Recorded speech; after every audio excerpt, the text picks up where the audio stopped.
ছয়টা দোয়া এবং জিকির আছে, যেই দোয়া জিকিরগুলো কোরআন হাদিসে বর্ণিত সকল দোয়া জিকিরের খোলাসা, সারমর্ম এবং নির্যাস। এই ছয়টাকে যদি কোনো মুসলমান নিয়মিত আঁকড়ে ধরে, তাহলে কোরআন এবং হাদিসের যত দোয়া এবং জিকির আছে কেমন যেন তার নির্যাসটা নিয়মিত সে আমল করলো। বলবো সেগুলা। এই ছয়টা দোয়া এবং জিকিরের মধ্যে সর্বপ্রথম হলো নবী করিম সাল্লাল্লাহু আলাইহি সাল্লামের প্রতি দুরূদ প্রেরণ করা।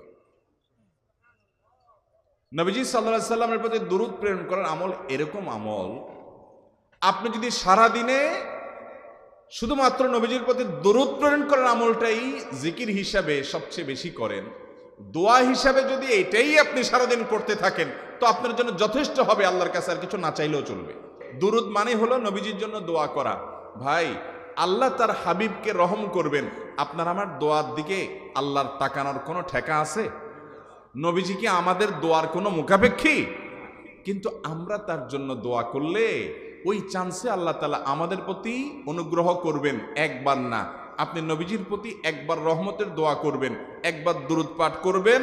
মান সাল্লা আলাইয়া মাররাতান সাল্লাল্লাহু আলাইহি আশারা, নবীজি সাল্লাল্লাহু আলাইহি সাল্লাম বলেছেন, একবার আমার জন্য তোমরা দোয়া করলে, আমার প্রতি দুরূদ পাঠ করলে, আল্লাহ তাআলা তোমাদের জীবনে 10 বার 10 জায়গায় 10 টাইমস তোমাদের উপরে আল্লাহ তাআলা অনুগ্রহ করবেন। আপনি টেরও পাবেন না কত জায়গায় আল্লাহ অনুগ্রহ করেছেন। আল্লাহ বাঁচাই দিয়েছেন, একটুর জন্য শেষ হয়ে যান নাই। ওই যে দুরূদ পড়ছেন, আল্লাহ তাআলা রক্ষা করছে, আপনি খবরও নাই। আল্লাহ তাআলা আপনার প্রতি বিশাল একটা দান করছে, আপনি লক্ষ্য করেন নাই। ওই যে দুরূদ পড়ছেন একবার, 10 বার রহমত হবে। এভাবে যত দুরূদ পড়বে সে তত রহমত এবং অনুগ্রহ পাবে। বেশি করে পাঠ করবো তো ইনশাআল্লাহ। সবচেয়ে শ্রেষ্ঠ দুরূদ, সবচেয়ে উত্তম দুরূদ হলো দুরূদ ইব্রাহিম, যেটা নামাজে পড়েন। আর সবচেয়ে সংক্ষিপ্ত দুরূদ হলো সাল্লাল্লাহু আলাইহি ওয়াসাল্লাম। এছাড়া নবীজির প্রতি দোয়ামূলক যে কোনো দুরূদই আল্লাহর কাছে গ্রহণযোগ্য হতে পারে, যদি দুরূদের অর্থের মধ্যে, কথা বলার মধ্যে খারাপ কিছু না থাকে। 6টা দোয়া হলো কোরআন হাদিসের শত শত সহস্র দোয়ার নির্যাস এবং খোলাসা। তার 1 নম্বর হলো দুরূদের আমল। করবো না বেশি বেশি ইনশাআল্লাহ। আমার জীবনে বহুবার এমন হয়েছে, বহুবার এমন এমন বিপদ যে দেয়ালে পিঠ ঠেকে গেছে, এখান থেকে উদ্ধারের কোনো পথ আর চোখের সামনে দেখা যাচ্ছে না।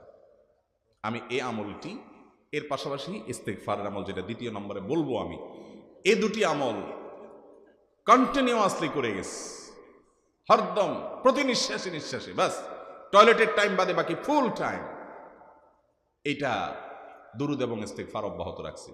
আল্লাহ তাআলা এমন ভাবে অলৌকিকভাবে উদ্ধার করেছেন যে আমার কল্পনায়ও আসে না যে এখান থেকে এভাবে হেল্প হতে পারে। ভাইরা আমার অভিজ্ঞতার 2 পয়সার কোনো মূল্য নাই। আমার অভিজ্ঞতা কি আসলো না আসলো এটাতে কিছু আসা যায় নাই।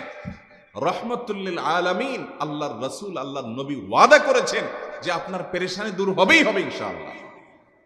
অতএব দুরূদের আমল বেশি বেশি করবো না ইনশাআল্লাহ। নাম্বার 2, ইস্তেগফার। এটাও বেশি বেশি করতে হবে, কারণ ইস্তেগফার সম্পর্কে কোন কোন হাদিসের ভাষ্যের মধ্যে মান লাজিমাল ইস্তেগফার ভাষ্য এসেছে, অর্থাৎ যে ব্যক্তি ইস্তেগফারকে আঁকড়ে ধরবে, এটাকে কন্টিনিউয়াসলি করবে, ইস্তেগফার কখনো ছাড়বে না, সবসময় তার মধ্যে ইস্তেগফার অব্যাহত থাকবে, ওই ব্যক্তিকে আল্লাহ রাব্বুল আলামিন বিভিন্ন পেরেশানি থেকে সারপ্রাইজড হওয়ার মতো এমন এমন পথ বের করে দিবে যে সে চিন্তাও করে নাই। তার পেরেশানি থেকে মুক্তির পথ আল্লাহ তাআলা দেখায় দিবেন। ইস্তেগফার কিভাবে করবেন ভাই? ইস্তেগফার এমন একটা আমল, এটা ছাড়া তো আমাদের উপায় নাই ভাই।